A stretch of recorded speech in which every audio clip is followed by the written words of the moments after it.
The music pulsed through our living room, a rhythmic heartbeat that matched the dangerous tempo of my racing thoughts. It was our anniversary party, 5 years of marriage, and I was about to make the biggest mistake of my life. Marcus, my husband's colleague, had been flirting with me all evening. Nothing too overt, just lingering glances and compliments that felt like they crossed an invisible line. And I entertained it. Not because I was attracted to him, but because I wanted to see if my husband would notice, if he would care. David had been distant lately, buried in work, his mind always somewhere else even when his body was present. I missed the man who used to watch me cross a room like I was the only person in the world. I missed feeling wanted, noticed, cherished. So when Marcus asked me to dance and I saw David engaged in what looked like another work conversation in the corner, something reckless bloomed in my chest. "Why not?" I said, taking Marcus's outstretched hand. The song was slow at first, innocent enough. We swayed with appropriate distance between us, and I kept glancing toward David, waiting for him to look up, to see me, to react. But he remained absorbed in his conversation, gesturing with his wine glass, completely oblivious. The frustration built in my chest like steam in a kettle. 5 years and I'd become invisible. When the song shifted to something more upbeat, something with a Latin rhythm that demanded movement, Marcus grinned at me. "Come on, show me what you've got." I should have stopped then. I should have thanked him politely and walked away. Instead, I let him spin me, let my body follow the music, let myself laugh a little too loudly. The other guests formed a loose circle around us, clapping to the beat. Someone whistled. Marcus's hands found my waist as he guided me through a turn. That's when I felt it, a shift in the room's energy, like a cold front moving in. I turned my head and saw him. David, standing at the edge of our makeshift dance floor, frozen mid-step. He must have been walking toward the kitchen when he saw us. In his hand, his wine glass hung at an odd angle, the dark liquid threatening to spill. But it was his face that made my heart stop. No anger, no jealousy, just nothing. A blankness that was somehow worse than any rage could have been. His eyes met mine for exactly 3 seconds. I counted them, each one feeling like an eternity, and in those seconds I saw something die. He didn't yell, didn't storm over, didn't make a scene. He simply nodded. Once. A small, almost imperceptible movement of his head. Then he set his wine glass on the nearest surface, turned, and walked toward the front door. "David?" My voice came out as a whisper, barely audible over the music. He didn't turn back. The room suddenly felt too bright, too loud, too hot. Marcus's hands were still on my waist, and I shoved them away like they were burning me. "David!" I called louder this time, pushing through the confused guests. I reached the front door just as it closed behind him. My hands fumbled with the handle, my fingers suddenly clumsy and useless. By the time I got it open, he was already halfway down the driveway, his car keys in his hand. "David, wait, please." I ran after him, barefoot on the cold concrete. The November night bit at my skin through my thin party dress, but I barely felt it. I didn't mean. He reached his car, a black sedan that suddenly looked like an escape pod, and opened the driver's side door. "David, please, just talk to me." I was crying now, tears hot on my cheeks, my voice breaking. It was just a dance. "I was trying to make you—" He paused then, 1 foot already in the car, and for a moment I thought he might turn around. Might give me a chance to explain, to apologize, to take it all back, but he didn't look at me. He simply got in the car, started the engine, and drove away. I stood in the driveway for what felt like hours, but was probably only minutes, watching his taillights disappear into the darkness. The cold finally penetrated my shock, and I became aware of my surroundings again. The muffled music still playing in the house, the concerned voices calling my name, the rough concrete beneath my bare feet. Someone draped a coat over my shoulders. Sarah, my best friend, her face creased with worry. "Emma, come inside." "You're freezing. He just left," I whispered, my voice hoarse from crying. "He didn't even yell at me." Sarah guided me back toward the house, where a small crowd had gathered at the door. Their faces held various expressions: concern, pity, barely concealed curiosity. Marcus was nowhere to be seen. Someone had at least had the sense to make him leave. "Everyone needs to go," Sarah announced firmly. "Party's over." The next hour passed in a blur of awkward goodbyes and pitying glances. Sarah stayed, helping me clean up while I sat on the couch, wrapped in a blanket, staring at my phone. I'd called David 17 times. Each call went straight to voicemail. "He'll come back," Sarah said, though her voice lacked conviction. "He just needs time to cool off," but I knew better. I'd seen his face. That terrible, empty expression that said something fundamental had broken. This wasn't anger. Anger would have been better. This was resignation, finality. I didn't sleep that night. I sat by the window overlooking the driveway, waiting for headlights that never came. As dawn broke, painting the sky in shades of pink and gold that seemed obscenely beautiful given my devastation, I finally accepted that he wasn't coming home. The next 3 days were a special kind of hell. I called everyone we knew, his brother, his best friend Jake, even his mother. No one had heard from him. Or if they had, they weren't telling me. His mother's voice had been particularly cold when I called, her usual warmth completely absent. "You need to give him space, Emma," she said curtly. "Whatever happened, he needs time." But it was nothing. I protested. It was just a stupid dance. I was trying to get his attention because he's been so distant, and My voice broke. Even to my own ears, the excuse sounded pathetic. "A dance," she repeated flatly. "At your anniversary party?" "With another man. While your husband watched." She paused. "Do you know how many nights David came to me this past year? Worried that he wasn't enough for you? That his long hours at work were pushing you away?" Her words hit me like physical blows. "What?" "But I never." "He was working those extra hours to save for something special, Emma. He wouldn't tell me what, but I could tell it was important to him. Something for you." She sighed. "I have to go." The line went dead, and I was left staring at my phone, a new layer of guilt settling over me like thick, suffocating snow. On the 4th day, I went to his office. The receptionist, Karen, looked uncomfortable when she saw me. "Mrs. Richardson, is he here?" I interrupted. "Please, I just need to see him for 5 minutes." She shook her head slowly. "He's not." Mr. Richardson requested leave. "A few months at least." "Months?" My voice came out as a squeak. "Where did he go?" I don't know," she stammered, but her eyes told a different story. She knew something. I spent that afternoon driving to all the places that were ours. The coffee shop where we had our first date, the park where he proposed, the little Italian restaurant we went to every month. He wasn't at any of them, of course. What was I thinking? That he'd be sitting there waiting for me to find him like this was some romantic movie? When I finally returned home, there was an envelope taped to the front door. My hands shook as I opened it. Inside was a single key, the spare he always kept on his keyring, and a note in his precise handwriting.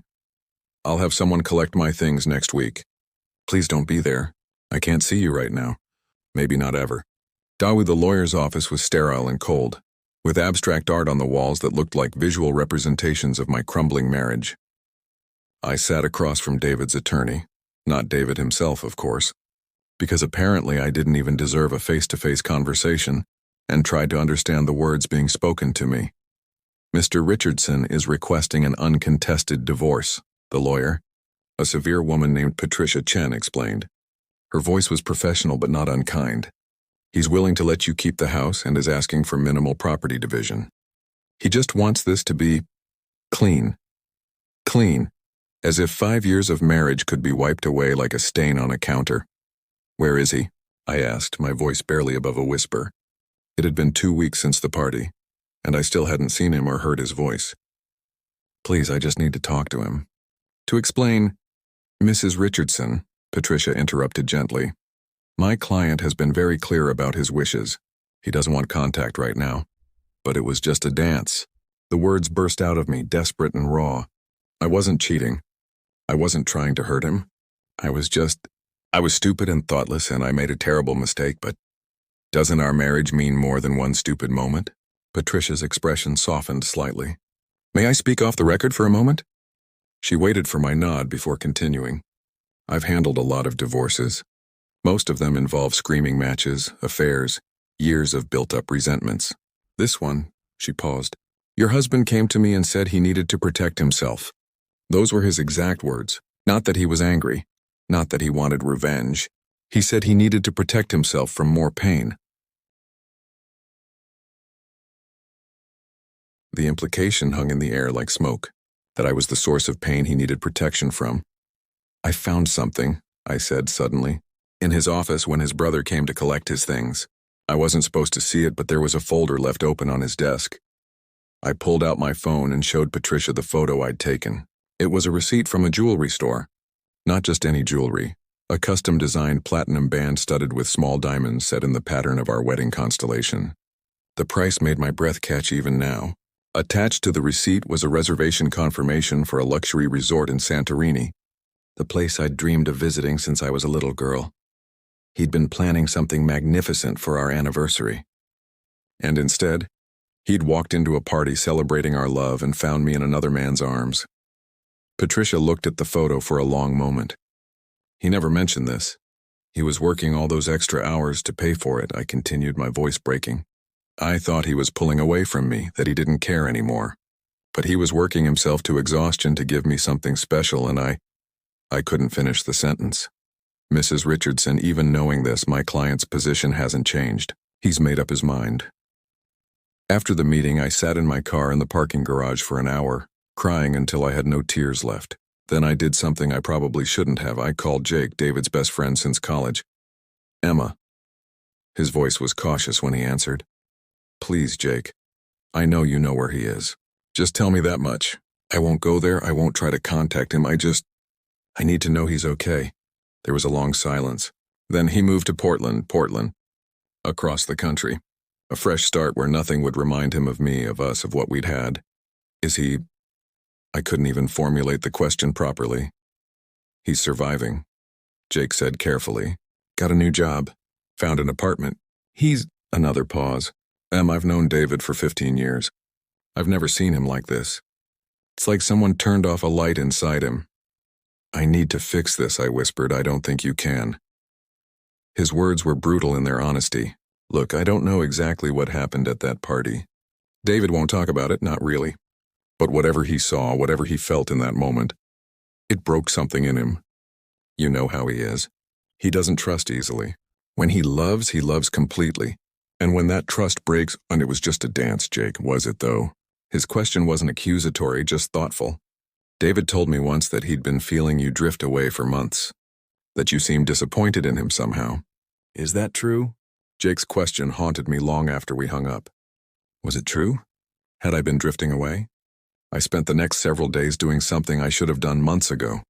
Really looking at my marriage, at myself with honest eyes. What I found wasn't pretty. I went through old photos, old text messages, old journals. The evidence was damning. There, in my own handwriting from 8 months ago. Sometimes I wonder if David and I want the same things anymore. He's so focused on work, I feel like we're roommates who occasionally have sex. 6 months ago. Saw Marcus at the firm's charity event. He's everything David used to be, attentive, funny, present. Why can't David be like that anymore? 4 months ago. I need to feel desired again. Is that so wrong? I'd been building a narrative in my head, casting myself as the neglected wife and David as the workaholic husband who'd stopped trying. But the truth, the one I'd been avoiding, was more complicated. Yes, David had been working long hours. But when he came home, had I welcomed him? Or had I greeted him with complaints and cool distance? When he'd suggested date nights, had I agreed enthusiastically, or had I often said I was too tired, too busy, too whatever? I remembered a night about 3 months before the party. David had come home with flowers and a reservation at our favorite restaurant. But I'd been annoyed because he'd forgotten to call the plumber like he'd promised, and we'd ended up arguing instead of going to dinner. The flowers had wilted in their wrapper on the counter, or the time, maybe 4 months back when he'd tried to initiate intimacy, and I'd brushed him off because I was not in the mood. How many times had I done that? How many small rejections had I dealt without even realizing I was building a wall between us? And Marcus, God, Marcus. I'd been lying to myself about him too. It hadn't started the night of the party. There had been other moments. Lingering conversations at work events. Texts that maybe crossed professional lines. Lunches that felt suspiciously like dates even though I'd told myself they were just friendly. I'd never physically cheated on David. But I'd been emotionally unfaithful in 1,000 small ways, seeking validation from another man because it was easier than working on my actual marriage. The worst part? I'd blamed David for all of it. I'd made him the villain in my story when really, I'd been slowly poisoning us both. Sarah came over one evening and found me surrounded by tissues and photo albums. My laptop opened to a wedding video I'd watched on repeat. You need to stop torturing yourself, she said, sitting beside me on the couch. Did you know? I asked her. Did you see what I was doing? She was quiet for a moment. I saw you were unhappy.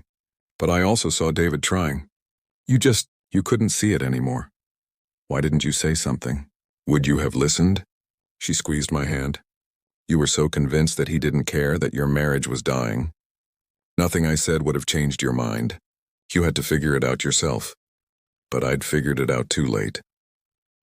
The divorce papers arrived on a Tuesday. I held them in my hands, these documents that would legally end what my actions had already destroyed, and I couldn't bring myself to sign them. Instead, I did something probably crazy. I got in my car and started driving. It took me 3 days to reach Portland, stopping at cheap motels along the way, surviving on coffee and determination. I didn't have his address, but I had the name of his new company. Jake had mentioned it in passing. I found the building downtown, a sleek glass tower that reflected the gray Portland sky. And then I waited. For 6 hours, I sat in a coffee shop across the street watching the building's entrance. I'd rehearsed what I'd say 1,000 times. How I'd apologize, how I'd explain, how I'd beg for another chance. At 5:47 p.m., I saw him. He looked different. Thinner. His hair was slightly longer, less carefully styled. He wore a different coat, one I'd never seen before. Evidence of the new life he'd built without me. But it was his expression that killed me. Even from across the street, I could see the absence of the light that used to shine in his eyes. I stood up, my heart pounding, ready to run across the street. Ready to call his name, but then I saw her. A woman walked out of the building beside him. Petite, dark hair, professional suit. They weren't touching, but there was an ease between them. She said something, and for just a moment the corner of his mouth lifted. Not quite a smile, but close. The first sign of happiness I'd seen on his face in months. I sat back down, my legs giving out beneath me. I drove back across the country in a daze. 3,000 miles of highway that felt both endless and too short. What was I driving back to? An empty house that had once been a home. A life that had once made sense. The woman in Portland haunted me. Not because I thought David was dating her. Something about their interaction suggested they were just colleagues, maybe friends. No, what haunted me was that tiny, almost smile, the evidence that he could still feel something like happiness, just not with me. When I finally pulled into our driveway, my driveway now, I supposed, it was past midnight. The house was dark, lifeless. I sat in the car for a long time before I could make myself go inside. I signed the divorce papers the next morning. There was nothing left to fight for. David had made his choice, and after seeing him in Portland, I understood. He was healing. Maybe I needed to let him. The months that followed were a special kind of limbo. The divorce was finalized with clinical efficiency. I kept the house per his wishes. He kept almost everything else and asked for nothing from me. Even in ending us, he was generous. It made everything hurt more. I thought about selling the house, about moving somewhere new where every corner didn't hold a memory. But I couldn't seem to make myself leave. The kitchen where he'd made me breakfast every Sunday.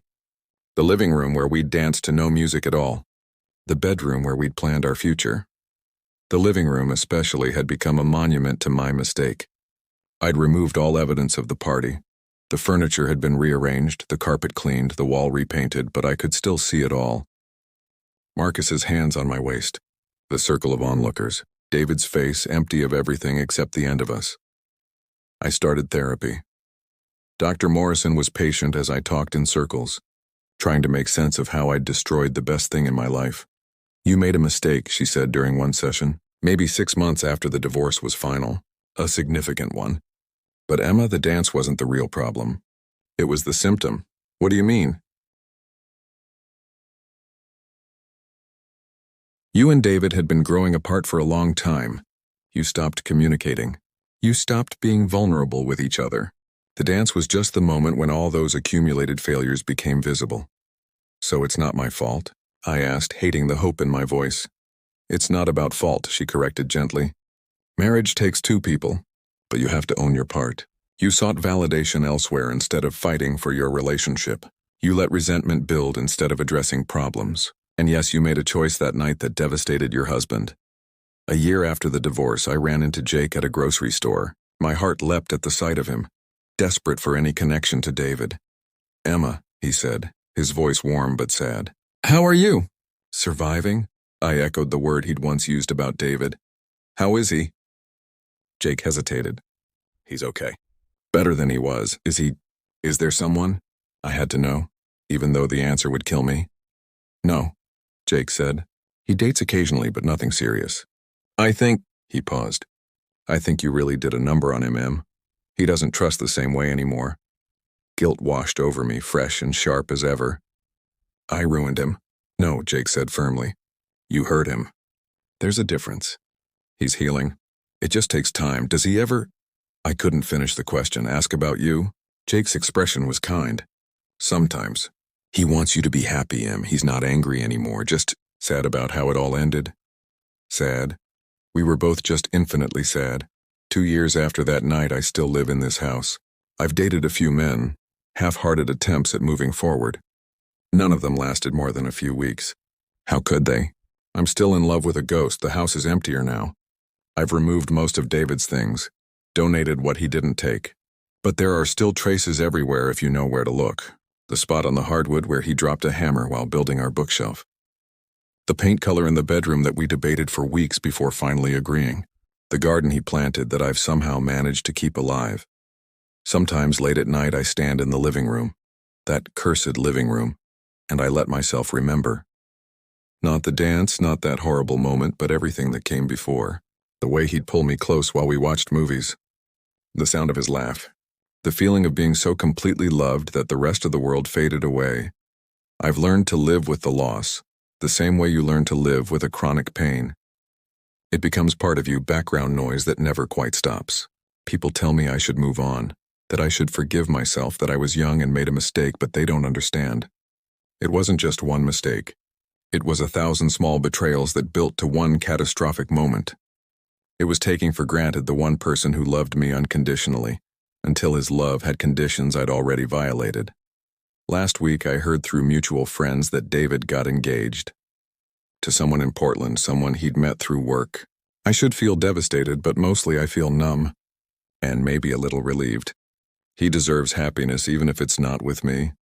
I wonder if he'll tell her about me, about his first marriage. Will I become a cautionary tale, a lesson learned? Or will I fade completely, just another chapter in his life that came before the real story began? I think about reaching out, about sending a congratulations message. But I know I won't. I've taken enough from him. The least I can do is let him have this new beginning without my shadow falling over it. The house is quiet tonight. It's always quiet now. No music, no laughter, no sound of David's keys in the door. Just me and the memories and the weight of a lesson learned far too late. They say you don't know what you have until it's gone. But that's not quite right. I knew what I had. I just didn't know how easily I could destroy it. I didn't know that one dance, one moment of selfish thoughtlessness, could end everything. I look around the living room, this space that witnessed both our love and its destruction, and I finally understand. This isn't just my house. It's my penance. Every empty room, every silent evening, every memory that plays on repeat. This is what I chose when I chose to hurt the one person who would have never hurt me. I could leave. I could sell it all and start fresh somewhere new. But I stay, because some part of me believes I deserve this beautiful, terrible shrine to a love I didn't protect, this punishment I designed for myself. The house is empty now, except for memories and regrets and the ghost of the man who once loved me. And in the deafening silence, I've learned the hardest truth of all. Some dances you never stop paying for.